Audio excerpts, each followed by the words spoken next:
Hello दोस्तों, तो चलो समझते हैं कि ट्रेड डिस्काउंट और कैश डिस्काउंट में क्या फ़र्क होता है।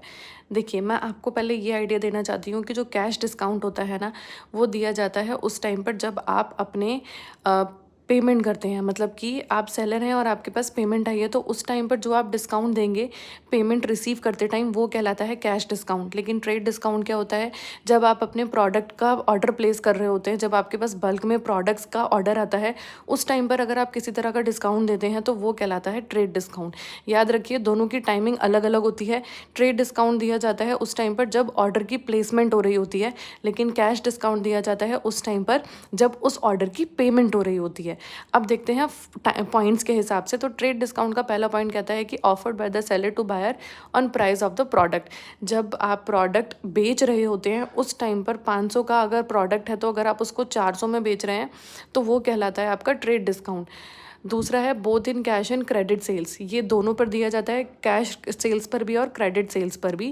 Third, make bulk products bulk और यूज सेल। मतलब कि जब आपने बल्क में और नंबर ऑफ प्रोडक्ट ज़्यादा होंगे उस टाइम पर अगर आप सेल करते हैं तो आप थोड़ा सा डिस्काउंट दे देते हैं कि ठीक है, मैं 500 के 1000 बेचता हूँ तो मैं आपको 400 के 1000 दे दूंगा। इस तरह के आप डिस्काउंट्स दे देते हैं। दूसरा है not shown in accounting books. ये अकाउंटिंग बुक्स में नहीं शो किया जाता है क्योंकि किसी भी तरह का कैश ट्रांजेक्शन नहीं होता है। ये प्रोडक्ट्स पर दिया जाता है, लेकिन कोई भी कैश ट्रांजेक्शन अभी नहीं हुआ है। कैश डिस्काउंट की बात करते हैं। When buyer is making payment within the given period of time. जब सेलर के पास पेमेंट आती है within the given period of time, 15 days के अंदर या फिर 1 वीक के अंदर अगर पेमेंट आपके पास आ जाती है, तो आप खुशी से, अपनी खुशी से आप जो डिस्काउंट देते हैं वो कहलाता है कैश डिस्काउंट। 5000 की पेमेंट थी, आपने टाइम पर पेमेंट कर दी है तो 4000 रिसीव कर लिया और 1000 का आपने डिस्काउंट दे दिया। अगर 10,000 की पेमेंट थी और आपने टाइम पर, आपके पास पेमेंट आ गई तो आपने 9000 रख लिए, 1000 आपने वापस कर दिया कि चलिए आपने टाइम पर पेमेंट की है। इस तरीके से जब आप डिस्काउंट देते हैं उसे कहते हैं कैश डिस्काउंट। ये एक्सपेंस की तरह शो किया जाता है पीएनएल में, क्योंकि आपको पेमेंट जितनी मिलनी थी उससे कम आप रिसीव करते हैं। 10,000 की जगह 9000 रिसीव हुआ तो 1000 आपका एक्सपेंस हो गया। ये दिया जाता है पेमेंट के टाइम पर डिस्काउंट, थर्ड पॉइंट। और फोर्थ पॉइंट, जब भी पेमेंट होगी तब ये डिस्काउंट दिया जाएगा।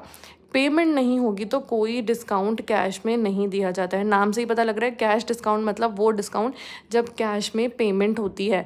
ऑर्डर प्लेसमेंट के टाइम पर ट्रेड डिस्काउंट दिया जाता है और ऑर्डर की पेमेंट के टाइम पर कैश डिस्काउंट दिया जाता है। दोनों में फ़र्क है। बच्चे कंफ्यूज होते हैं, इस चीज़ का ध्यान रखें। और इसके अलावा एक और चीज़ होती है, वो होती है रिबेट। रिबेट मैं आपको नेक्स्ट वीडियो में समझाऊंगी। यहाँ तक के लिए thank you so much. Subscribe करना ना भूलें। बाय।